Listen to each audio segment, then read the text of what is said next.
നിന്നും മകൻ election duty കഴിഞ്ഞു ഒരു കുഴപ്പവുമില്ലാതെ തിരിച്ചു വന്നതിന് ശ്രീപത്മനാഭന് വഴിപാടും കഴിച്ചു വന്നിരിക്കുന്നു ചന്ദ്രമതി എന്ന എന്റെ പൊന്നമ്മ.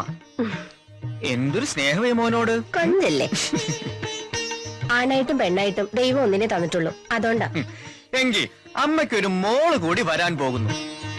ആ, കണ്ണൂരിൽ നിന്നും ഈ മകന്റെ മനസ്സിലേറി ഒരു സുന്ദരി പെണ്ണ് തിരുവനന്തപുരത്ത് ലാൻഡ് ചെയ്തിട്ടുണ്ട്. എന്തോന്ന്? ദേഷ്യപ്പെടല്ലേ, ആളകത്തുണ്ട്. വന്ന് കണ്ട് അഭിപ്രായം പറയണം.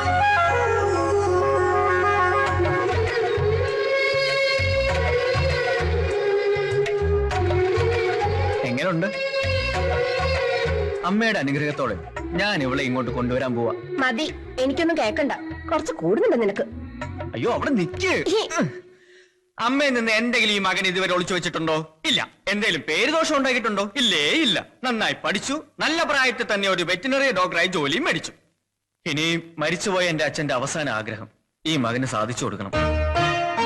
അതെ, മരിക്കുന്നതിന് മുമ്പ് അമ്മ കേൾക്കാതെ അച്ഛൻ എന്നോട് പറഞ്ഞു, എത്ര മനോഹരമായ നാടാണ് മലബാർ, പ്രത്യേകിച്ച് കണ്ണൂർ. ഒരു മാർക്സിസ്റ്റുകാരന്റെ മകനായ നീ വിവാഹം കഴിക്കുന്നത് ആ വിപ്ലവ ഭൂമിയിൽ നിന്നായിരിക്കണം. സത്യം, അമ്മ അറിയാതെ അന്ന് അച്ഛന് വാക്ക് കൊടുത്തതാ. ഇപ്പൊ ഞാൻ അറിയാതെ തന്നെ അത് സംഭവിച്ചു. ഒറ്റ നോട്ടത്തിൽ തന്നെ ആ കുട്ടി എനിക്ക് ഇഷ്ടായി. First impression is the best impression, അല്ലേ അമ്മേ? Best impression. കള്ളം പറഞ്ഞ് വലിപ്പിക്കുന്ന കാര്യത്തിൽ നീ അച്ഛന്റെ മോൻ തന്നെയാ. അപ്പൊ അമ്മയ്ക്ക് ഇഷ്ടായി. നേരാണ് അമ്മേ, ആ കുട്ടി എനിക്ക് ഒരുപാട് ഇഷ്ടമായി, എന്റെ അമ്മയെ പോലെ. ഞാൻ പോയി ആ കുട്ടിയെ കുറിച്ചൊന്ന് അന്വേഷിക്കട്ടെ. അന്വേഷിക്കാനോ? എങ്ങനെ? അങ്ങോട്ടൊരു ട്രാൻസ്ഫർ. എന്ത് മണ്ടത്തിനാ നീ പറയണേ? ഒരു മിന്നായം പോലെ കണ്ട പെണ്ണിന് വേണ്ടി ട്രാൻസ്ഫറോ?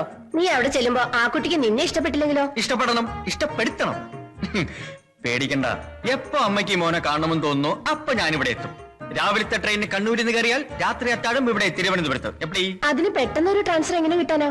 നമ്മുടെ അമ്പിയെണ്ണം വിചാരിച്ചാൽ അത് നടക്കും. കൊള്ളാം, അവനിപ്പോ പാർട്ടിയിൽ നിന്ന് സ്ഥാനവും പോയി, ഉടുത്തിരുന്ന മുണ്ടും പോയി, ഇപ്പതാ മെഡിക്കൽ കോളേജിൽ നിരാഹാരം കിടക്കുക. പ്രധാന വാർത്തകൾ വീണ്ടും. തലസ്ഥാനത്ത് ഗ്രൂപ്പ് യോഗത്തെ തുടർന്നുണ്ടായ സംഘടനത്തിൽ തന്റെ ഉടുമുണ്ട് ഉരിഞ്ഞെടുത്തതിൽ പ്രതിഷേധിച്ച് നിരാഹാരം അനുഷ്ഠിക്കുകയായിരുന്ന അംബുജാക്ഷൻ ഹൈക്കമാൻഡിന്റെ അഭ്യർത്ഥന മാനിച്ച് സമരം അവസാനിപ്പിക്കാൻ തയ്യാറായി. നമസ്കാരം. നമസ്കാരം. മുണ്ടുരിഞ്ഞതിനെതിരെ താങ്കളുടെ പ്രതികരണം എന്താണ്? എന്റെ മുണ്ടുരിഞ്ഞവനെ പാർട്ടിയിൽ ഫ്ലാറ്റാക്കി ഫ്ലാറ്റിലിരുത്തും. 3 ദിവസമായി മുണ്ടുടുക്കാതെ സമരം തുടരുന്ന അംബുജാക്ഷനെ പ്രസിഡന്റ് പാർട്ടിക്ക് വേണ്ടി മുണ്ടുടുപ്പിച്ചു. ലക്ഷം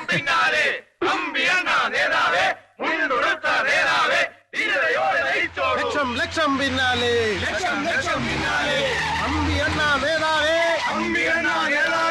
ഞങ്ങളുടെ ഓമന നേതാവേ, മുണ്ടുടുത്ത നേതാവേ, മുണ്ടുടുത്ത നേതാവേ, ധീരതയോടെ നയിച്ചോളൂ, ലക്ഷം ലക്ഷം പിന്നാലെ.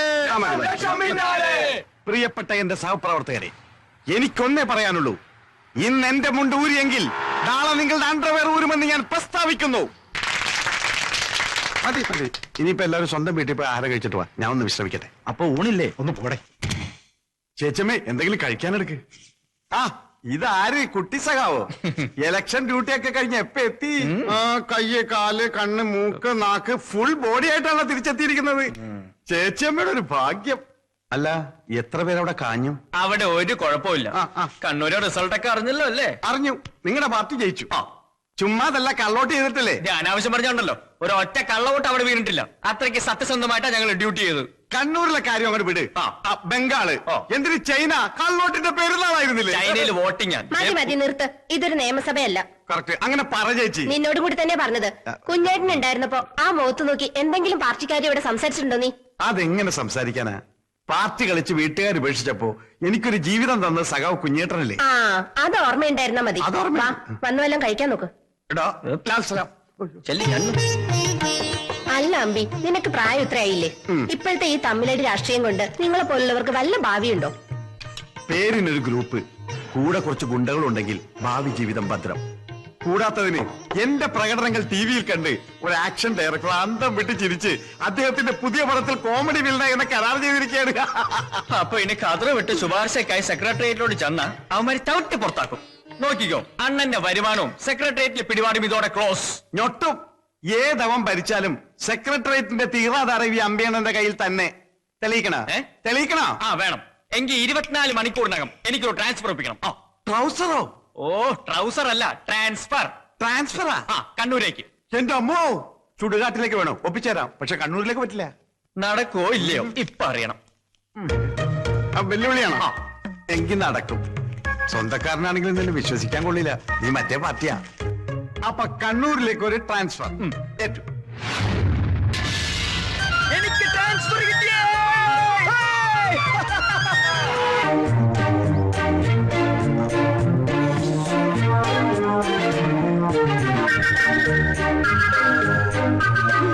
എന്താ രാവിലെ കഴിച്ചത്? ഗോതമ്പ് പുട്ടും പപ്പടവും.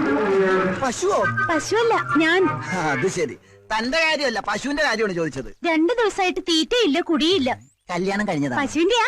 ഇപ്പൊ ചോദിച്ചത് തന്റെ കാര്യമാണ്. എന്റെ കല്യാണം കഴിഞ്ഞിട്ടില്ല. മക്കള്? 3. Very good. അപ്പൊ രോഗം പിടികിട്ടി. ആരുടെ? പശുവിന്റെ. ഒത്തിരി അനുഭവങ്ങളുള്ള പശുവാ. അയവർക്കണ കണ്ടില്ലേ? ഇങ്ങനെ പഴയതൊക്കെ വഴിക്കുന്നു പോയ ക്ലീൻ. അതായത് വയറിളക്കി കളയണം. അതിനുള്ള മരുന്ന് ഞാൻ തരാം. എടാ പ്രഭുദേവേ. എന്താ? ഈച്ച. എടാ പ്രഭുദേവേ. പ്രഭുദേവ നിന്റെ അച്ഛൻ ആ വയറിളക്കി ഉണ്ടാ. ഇയാളെ ഒരു കാര്യം.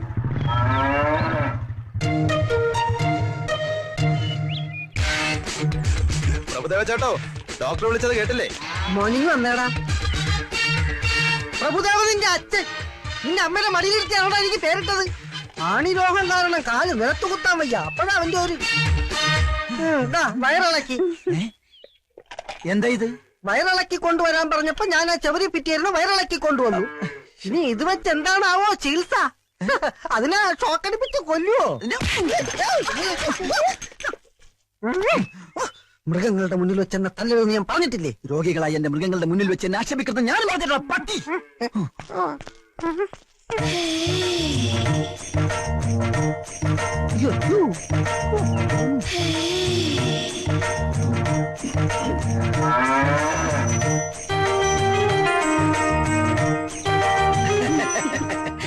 എന്ത് പറ്റി ചേട്ടൻ? പശുവിന് എന്ത് പറ്റി? നല്ല സുഖമില്ല. അയ്യടാ, ഒന്ന് അറിയിച്ചിരുന്നെങ്കിൽ ഈ ഡോക്ടർ സാർ നേരിട്ട് വീട്ടിൽ വന്ന് ചികിത്സിച്ചാനല്ലോ. എന്താ അസുഖം? അകട്ടിലൊരു നീര് പോലെ. അകറ്റില്ല നീരോടെ നിക്കട്ടെ. എന്നാ നിന്റെ ചിട്ടി വിളിക്കുന്നത്? അടുത്ത ആഴ്ച. ആണാ? ആരും അറിയാതെ ചിട്ടി എനിക്ക് പൊക്കി തരൂ. ഓഹോ, അപ്പോഴത് അഡ്ജസ്റ്റ്മെന്റ് ചിട്ടിയാണല്ലേ? അതെ, ഞങ്ങൾ തമ്മിൽ പല അഡ്ജസ്റ്റ്മെന്റ് ഉണ്ട്. അത് ചോദിക്കാൻ നീ ആരാടാ പ്രഭുദേവ? പ്രഭുദേവ നിന്റെ അച്ചാച്ചൻ. എടാ, എന്റെ അച്ചാച്ചനെ വിളിച്ചാൽ നിന്നെ അണപ്പല്ല. ഇതെന്താ ഹോസ്പിറ്റലോ അതോ ചന്തയോ? ഇത് ഞങ്ങളുടെ ഡിപ്പാർട്ട്മെന്റ് കാര്യമാണ്. മോൻ ഇതിന്റെ അകത്ത് ഇടപെടണ്ട. ഇത് കണ്ട, ഞാൻ ഇവിടുത്തെ ചീഫ് ഡോക്ടറാണ്. തന്നെ ഡോക്ടർ സ്ഥാനം ഞാൻ ഇതോടെ തെറിപ്പിക്കും. തനിക്കെതിരെ ആൾമാറാട്ടത്തിന് കേസ് കൊടുക്കും.